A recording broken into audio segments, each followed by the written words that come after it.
Hello guys, good morning. అందరూ ఎలా ఉన్నారు? Welcome to my channel Mridula's corner.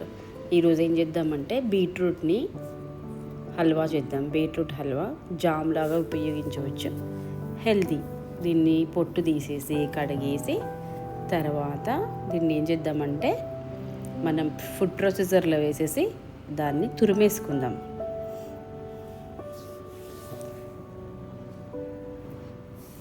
ఈ బీట్రూట్ జాము అనొచ్చు, హల్వా అనొచ్చు, బ్రెడ్కి, చపాతీకి అన్నిటికీ చాలా బాగుంటుంది.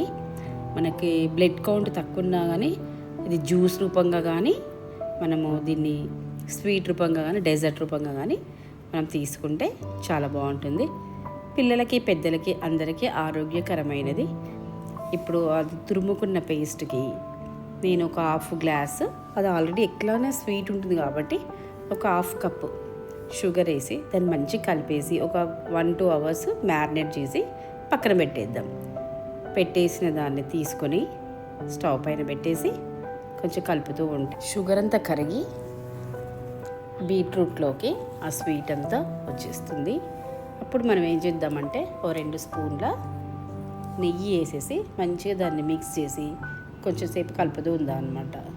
కడాయి నుంచి గిన్నె నుంచి విడిపోయేంత వరకు మనం కలుపుతూ ఉంటే ఎక్సెస్ వాటర్ ఎవాపరేట్ అయిపోయి మన హల్వా రెడీ అవుతుంది.